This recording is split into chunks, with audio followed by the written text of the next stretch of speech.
Hello, ladies and gentlemen. I'd like to welcome you to BlockFlyer. My name is Stephen, and I'm from Zurich's University of Applied Sciences in lovely Switzerland. So BlockFlyer is basically your bank account for frequent flyer miles. And to explain this in a little bit more detail to you, allow me to introduce you to Tom. Now, Tom is an American traveler who decides to go on a trip to Switzerland. And because of ticket pricing, he takes flights on two different airlines. In this case, it's American Airlines and Swiss. And of course, he wants to make the most out of his travel, so he has frequent flyer accounts with both airlines. So in the end, he ends up with two very different balances. Let's say he has 12,000 miles in one account, 8,000 miles in the other account, giving him a total of 20 that he cannot use collectively. And now, it's a problem that you've probably all run into. You don't have enough miles on one account to do something, let alone get a reward flight. However, maybe on multiple accounts you would have that kind of mileage, but you still can't use it. And it's not only Tom who struggles with the loyalty programs, it's also the airline. Airlines usually have deferred liabilities in their balance sheets on every mile in circulation. That, of course, is tied to a very high risk in accounting, and in the end, leads to a very low rate in customer loyalty. And the thing is, there's a study by Deloitte that conducts that customers who let their miles expire are actually 2.7 times less likely to return to the same airline. Now, to just give you an impression of how high these numbers actually get, you see this nice chart to the right on the slides. We can see that in the example of American Airlines, we're talking of $2.7 billion US dollars on an annual basis in mile-bound deferred liabilities. So now that you know which kind of problem we are tackling, I'd like to introduce you to the expertise. We are a group of 3 people located just outside of Switzerland's Crypto Valley, the current hotspot globally for blockchain and crypto startups. You know me already, 1/3 of the team. I'm taking the role of CEO. I have been studying economic law at Zurich's University of Applied Sciences and also work on the side for Credit Suisse as a compliance investigator. Next to me, there's Adam Heiderich, our CTO. He is an IT strategist and senior IT developer. And also to the other side, you can see Ramona Berchtold, who will be our onboarding and airline relations manager. Most importantly, I'd also like to note that we have been recently in touch with 2 major household names in the aviation industry, being Emirates and Singapore Airlines, where we have been talking about the current market situation in loyalty programs, figure out the market situation, also especially the needs of the airlines towards loyalty programs in general, how they function for the airlines, what they specifically need for a program to do for them. And that is also why we came up with our solution, and we have kind of divided it into a customer side and an airline side, meaning that we understand ourselves as a matchmaker between a demand and supply in an industry where both parties don't have enough information about the other. And in specific, that means on Tom's side now, we go ahead and we allow him on our exchange platform to exchange the frequent flyer miles into a cryptocurrency, giving him the ability to have only one currency in one account for all of his loyalty programs, which makes him never worry about any of them again. On the airline side, the supply side, we now allow the airline to reduce the associated deferred liabilities on balance sheets because we take the intrinsic value of the frequent flyer mile and put it into a new store of value, which then again allows us to get the miles back to the airline out of circulation where they can then be eliminated. So to explain this to you in a rather graphic way, I would like to show you this triangle. We start at the very bottom between Tom and the airline, where Tom would typically go to an airline and purchase his flight ticket just as he used to, and after having the flight, he would receive his frequent flyer miles. After that, he would then come to our platform where his program is tied in and he can exchange it into the cryptocurrency. That means that BlockFlyer now gets a hold of the miles and can re-exchange them with the airline so they get back. That means that in the end, Tom now has the cryptocurrency. He can go ahead and use it as a normal means of payment with the airline to get services, whether that be a reward flight or any sort of extra on his flight. Maybe he gets a nice limousine to pick him up and bring him back home. He can do whatever he wants with it. And then, since the airline probably is not going to use the cryptocurrency as much, then they can re-exchange it with BlockFlyer again. Now, you might ask, where do we make money in all of this? It's actually rather simple. We will have a 1% taker fee in the exchange of miles to cryptocurrency. And this is basically our revenue stream. So, looking into our competitive landscape, allow me to introduce the scale here first. This is something that all of the big four consultancy firms actually agree on, that the factor of separation from a loyalty program from its mother company, as from the airline, has a higher impact on the actual customer loyalty. So that means if we look at this, we find classical legacy programs like AAdvantage from American Airlines at the rather low end. If we then move on, we see companies like Singapore having their own cryptocurrency projects. However, these function in a very different way from what we are trying to achieve. They are not looking at the market in a global perspective, and they rather just want to replace their frequent flyer miles through cryptocurrency when they issue it to the customer. So it's still a very isolated and focused program. One step higher up, we see a lot of cryptocurrency startups such as BitRewards. They do tackle the loyalty space in a rather similar way. However, all of them that we currently monitor are focused on very different markets such as retail and e-commerce. And that really leaves BlockFlyer at the top end of the scale. And where we really set us apart from all of our competition is that through our global approach in trying to incorporate as many airlines as possible, even cross-alliance, we now have a travel history of any airline customer throughout different airline alliances and airlines themselves. So we have a huge amount of data that we can then again go ahead and sell to airlines to really give them the edge in target marketing and allowing them to now for the first time personalize loyalty programs, which they couldn't do before. Okay, so a quick overlook about the market. We are talking of a $700 billion US market. The Economist has found in a study back in 2005 that for the first time the value of frequent flyer miles has surpassed the actual dollar amount in circulation. The market is divided into the four groups you can see below. We have the three big airline alliances being Star Alliance, oneworld and SkyTeam, and 1/3 of airlines who neither have or who don't have a frequent flyer program or aren't even in one of those alliances. So if we do the math, we went ahead and calculated a couple of things for ourselves based on our numbers and the numbers we get for Lufthansa, for example. Lufthansa is one of our targeted first partners in the airline industry, just because of the close proximity to Switzerland and also the relationship to the cryptocurrency space. We kind of ended up with a number of $6.35 million US in revenue on an annual basis just off of Lufthansa with that 1% fee. Okay, so looking into our roadmap, we are currently in August here in Virginia. We are shooting to conclude work on our MVP by October of this year, and we'll have a beta release in January of 2019, shortly followed by our initial coin offering. For those of you who don't know what that is, it's similar to an initial public offering just in the crypto space, where we gather further funds. And we will then push for a full release later in 2019. For that, we have a so-called hybrid funding strategy. We're looking to go down the road of classical venture capital combined with the ICO that I was just talking about. We are looking into raising $1 million US for the next 12 months based on the cost structure you see below.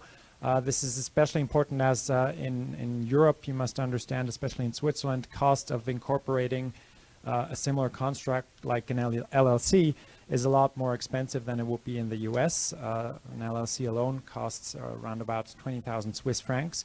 And also one of the biggest points there would be the registration as a financial intermediary with Swiss financial market authorities, as well as the development cost of the full release product. And with that, I would like to thank you for your attention, and I'm glad to take your questions now.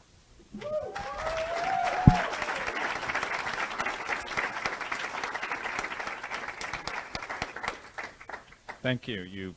Is this on? Yeah. You handled the interruption extremely well. It's a very polished presentation. You talk about taking the venture capital money and investing it in the platform.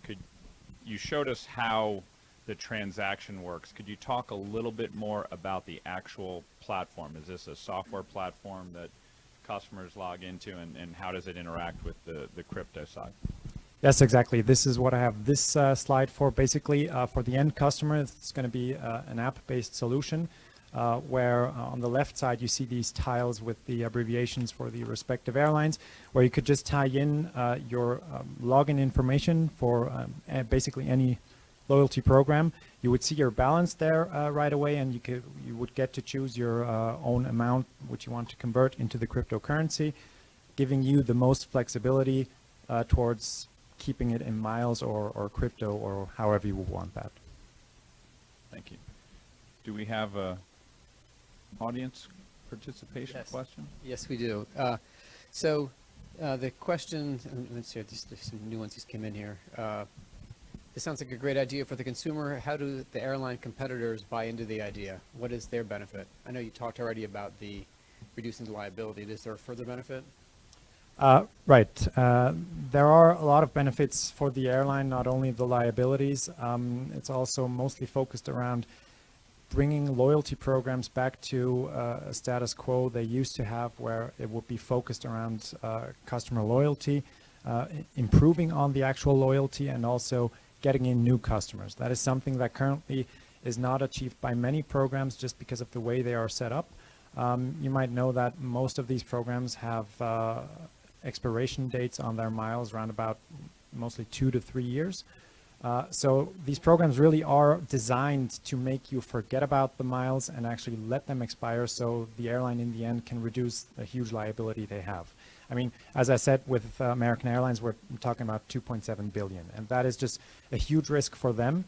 And right now, the only opportunity for them to reduce the liability is to either let the miles expire or have the people come back and take a reward flight or anything out of their store. Or in a third possibility, they could reevaluate the base valuation of one frequent flyer mile. But this then again goes on and hurts a lot of customers, especially the very most frequent flyers, since you will have to give them more miles than what they used to have, and it ends up in legal disputes in a lot of cases. Lufthansa was actually a world champion in that. Right. Thanks. One more question. I know you're running this over blockchain, but is that really necessary for this? This seems like this is a relatively straight transaction processing network. I don't understand why blockchain needs to be incorporated in the solution. That is a very good question, and we actually have run studies on this. There are various different opportunities of stores of value we could use for this system. However, when looking at the options we have and weighing out the pros and cons, we find that a blockchain architecture behind this, especially as a cryptocurrency when designed as a security, is the most efficient, most secure, and also most easy to handle in a legal sense for this whole network. So basically what it allows to do, it allows us to take out the deferred liability post, which will be connected to the miles, and take the intrinsic value and put it into a new form factor, which doesn't require that.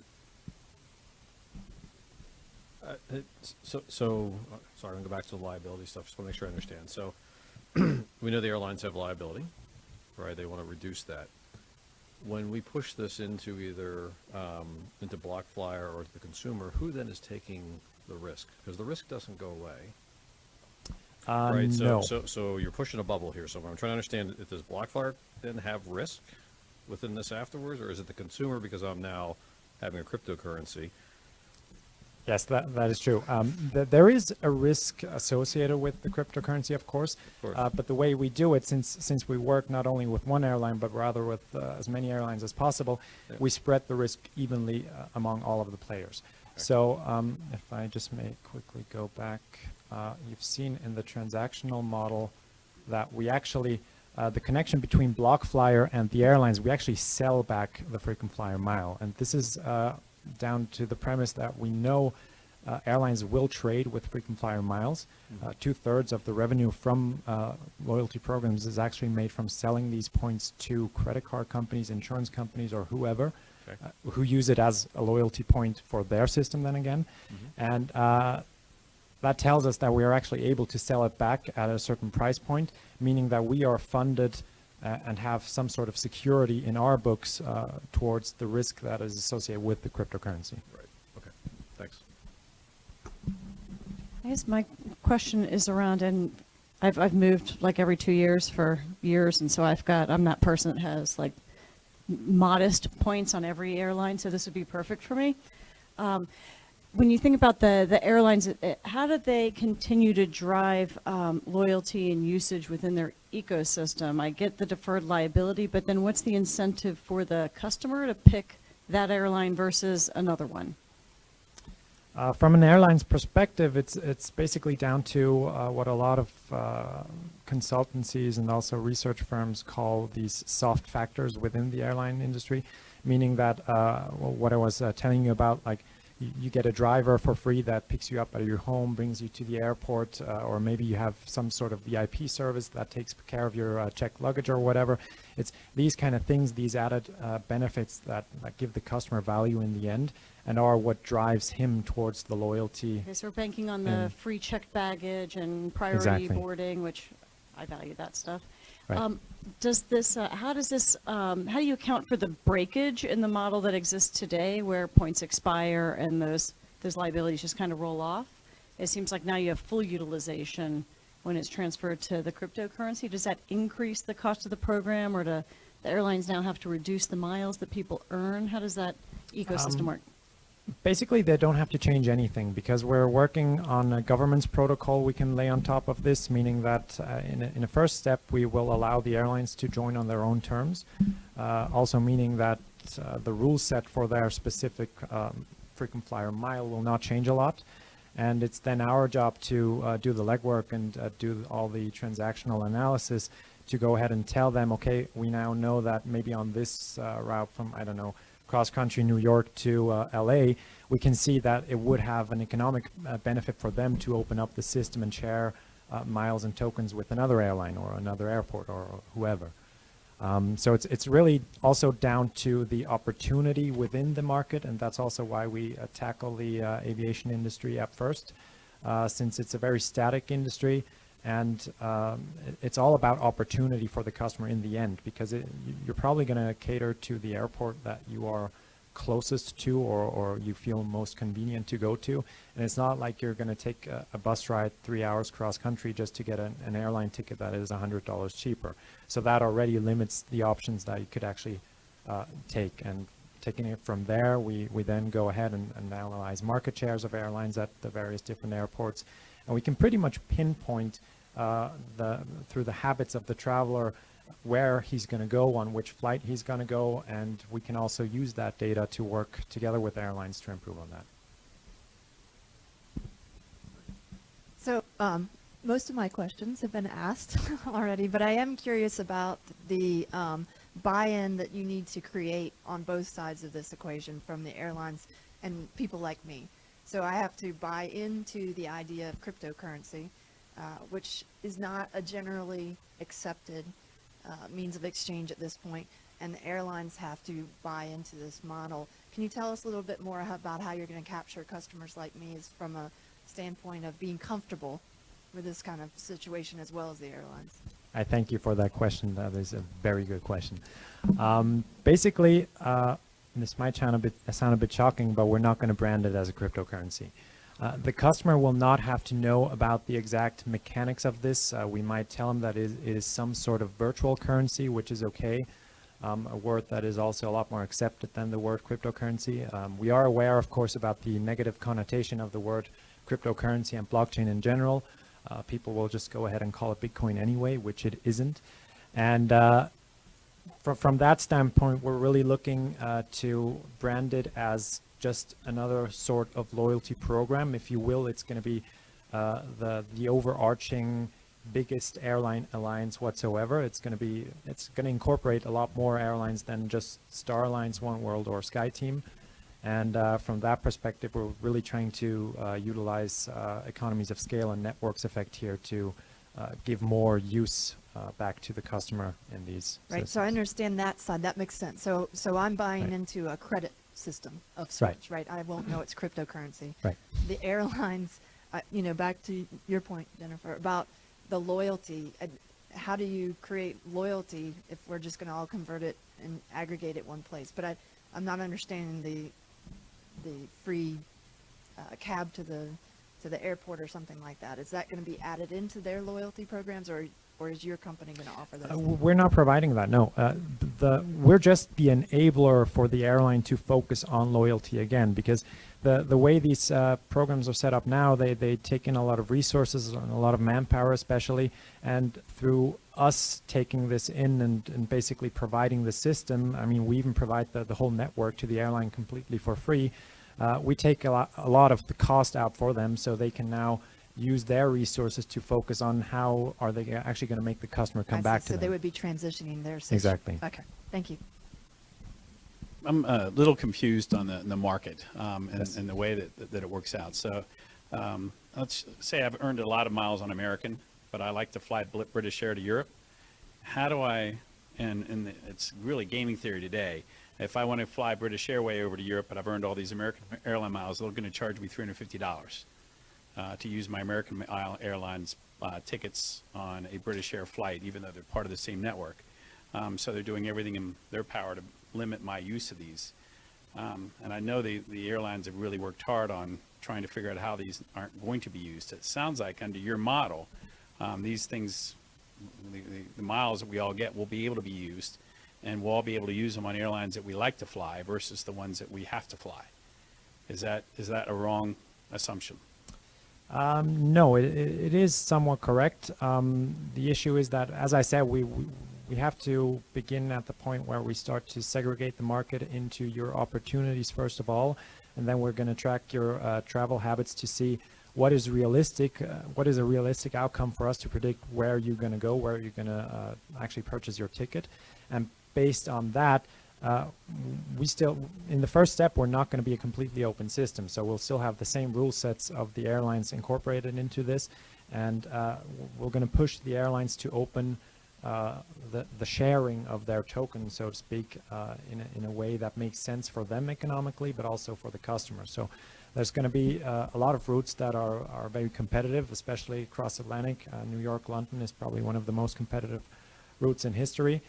So it would probably not work in a very early stage on that specific route, but there's other routes that are very profitable where you might have only one airline or two airlines, and then you could start interchanging the network with them. So over time, these airline networks, they disappear and they become your company? I mean, is that the goal? Well, they don't have to be swallowed up by our company. It's just they are going to be more and more redundant in the end, yeah.